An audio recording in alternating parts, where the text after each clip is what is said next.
Hello, Calc. It is the video that we're watching after Friday the 13th class, and I promised to have it up by Friday late, but it's Saturday, so anyway, I apologize if you were looking for it. I also promised that we would go over acceleration problems, velocity, position problems in light of calculus. So there are two symbols for position. You often see x of t, and so we're taking all these derivatives with respect to time, and s of t. Those are used pretty much interchangeably, all representing where the object is. They actually often call the object a particle, but it can be anything. So I don't know why they're fixated on particles. Velocity is v of t, and it's also the derivative of the position function. And then acceleration is a of t, and it's the second derivative of position or the first derivative of velocity. All right, those are the basic calculus tools that'll get us through. So let's see. We'll start with our journey with a position function. So at any time you can track the position of this particle, and the question is find velocity and acceleration at time equals 5. So all we do is, and sometimes they also ask position. I didn't on this one. So let's look at velocity. We're going to take the derivative of that function right here, and we're going to put in, I don't know if I put in the value or found the acceleration. All right, I put in the value 5, so that will help us find the velocity at 5, and when I plugged that in I got a negative 11. Then I took the derivative again for acceleration and plugged 5 into that. All right, that equals 8. So you should be comfortable with those. And now let's look at a different kind of question. Oh, before we do, let's lay some groundwork. Note that velocity in this problem was negative 11, which is a negative number. So negative, I'll remind you that negative means, when you're talking about a velocity, negative means moving to the left. And of course positive to the right. So, and I'm sorry I'm going through this. These notes were pre-written, so if you need to stop and catch up, you know how to do it. So, alright, so let's say that we are looking at, trying to get the lighting best for the view. Alright, another point before I bring up the next question is when, hold on to your seats, get your Dramamine out. When velocity and acceleration are both positive or both negative, so that means they have the same sign, just like we talk about in physics a lot, then the object is speeding up. And when they're opposite signs, acceleration and velocity are opposite signs, then it is slowing down. All right. So when velocity is 0 and acceleration is 0, that's not what I've written, but when it is, the object is absolutely still. But when the velocity is 0, but the acceleration is not, what is happening?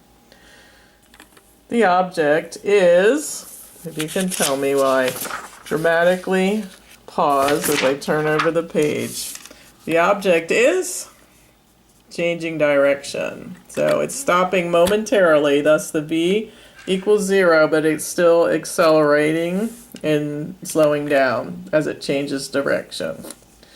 Okay, so let's do one. Say that the position function is given as this. Let's find where it changes direction. So it being a particle or any object.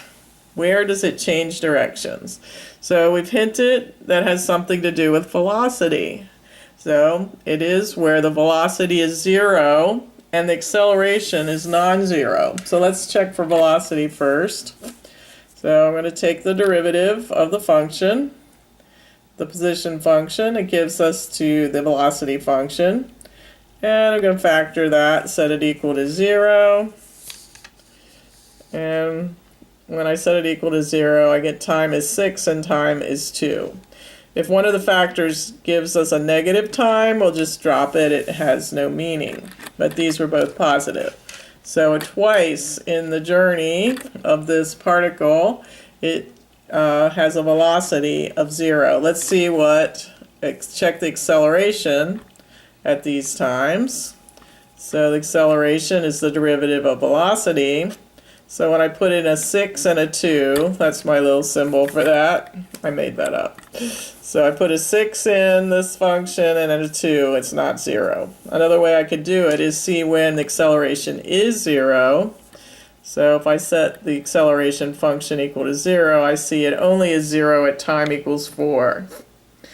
Alright, so therefore we know at 6 and 2 it is not 0. So we're assuming then it changes direction at time equals 6 and time equals 2. When is it slowing down? Same problem. Alright, slowing down, we discussed earlier that the velocity and acceleration are opposite signs.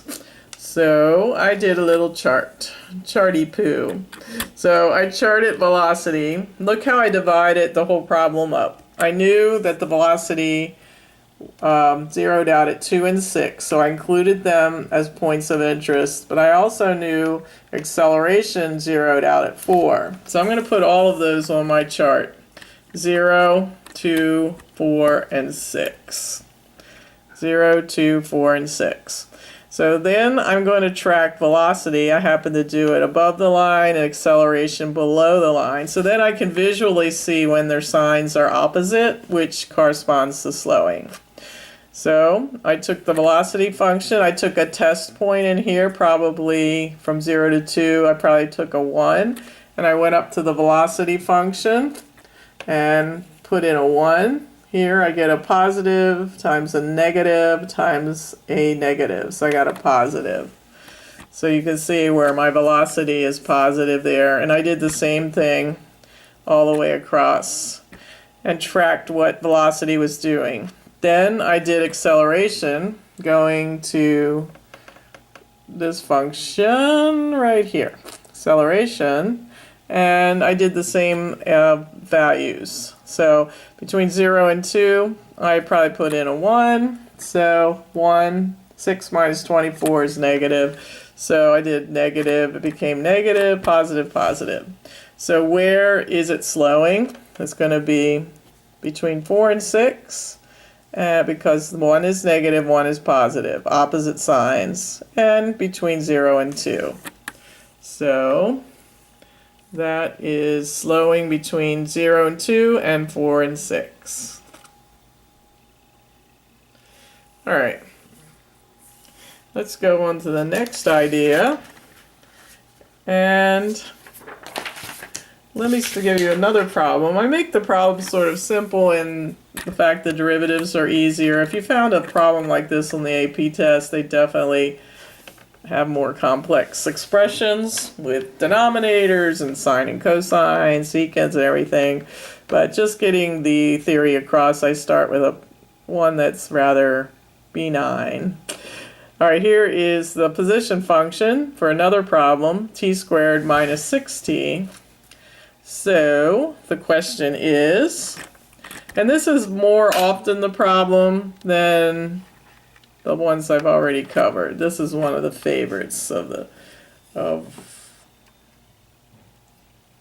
didn't get my lighting very good this morning. Sorry. Definitely not that. Alright. Back to where I started, I think. Alright, let's find the distance traveled from 2 to 4 seconds. And let's see what that yields. Find the distance this object traveled from 2 to 4 seconds. Now you may be tempted, since this is the position function, to put in the 2 here, see where it is at 2, and then put in the 4, see where it is in 4, and subtract the 2. The problem with that is it only works sometimes, because what if the object between 2 and 4 changed directions? Say it went this way between 2 and 3, and then it went this way between 3 and 4. You're only going to catch the difference between where it started and where it ended, where the distance traveled involves much more. So, to handle that, we are first of all going to look at the position at 2 and 4, because that's going to be involved. So I put in the position at 2 by putting 2 into this function. I got -8. And then the position at 4, and I also got -8. So if I tried our first theory where you just take this position from this position, it didn't move at all, but it did move. So we have to find out if in between these two values there was a time where it changed directions. So recall, changing direction is where what? It's where velocity equals 0. So we know this could have happened. It could have started at 2 seconds at this position and went this way, and somewhere in between it must have stopped and then come back. So that's where it ended up at the same spot at this time and this time. Or it could have started here and gone this way, start here at 2 seconds, and then at 4 seconds it came back. So there was quite a bit of travel. So let's find out what the travel was. First of all, we're going to see where it changes directions, or if it changes directions. If the velocity does not zero out between these 2 seconds, these 2 times, then we know they didn't change directions and our method would work. You could find the position here and subtract the 2. Usually they're messing with our minds, so we're going to have to find where velocity is 0. So velocity, I found the velocity curve by taking the derivative. I found the velocity curve by taking the derivative of the position curve, set it equal to 0, and got time at 3. So with that being my point of interest, I start at 2, that's a point, and then went to 3, it's where the velocity is 0, so I'll put a little 0 there. And then velocity at 4 is where the problem ends. So I tracked the sign of the velocity by putting in, say, between 2 and 3. I found that I put it in a number into the velocity curve and it was negative, and when I put a number in between 3 and 4 it was positive. So therefore I see it must have been going to the left and then to the right, more like this picture, not this one. So to get the total distance that the object travels, total distance doesn't involve the sign of the travel, just the amount of distance covered, whether it was left or right. So what I'm going to do is I'm going to find the position at x equals 2. It started at -8 at this time on the number line, so I think I kind of maybe even drew it. So it started here at -8 at x equals 2. Then at x equals 3 I put the value into the position function and saw that it moved to -9. So if it started at -8 and moved to -9, that was a total distance of 1. I don't care that it went to the left. So I wrote down a 1 right here, indicating that between time equals 2 and 3, it traveled from position -8 to position -9, which is a change of 1. So now I want to see at the problem end where it is. So at x equals 4, at time equals 4, the position turned out to be -8. And so we were at -9, so then it went back. So it traveled another 1. So between the 2 seconds, it went back 1 and up 1, so it turned out to travel 2 units. So you have to track it in between zeros for velocity and endpoints of the time intervals. All right, we'll do one of those on the board when you come in on Monday. I have it all ready for you. All right, so brief but important review of position, velocity, and acceleration. So hopefully any problem that comes your way, you are prepped and ready to go with it. Hope you're having a good extra long weekend, and see you on Tuesday. Till then, goodbye.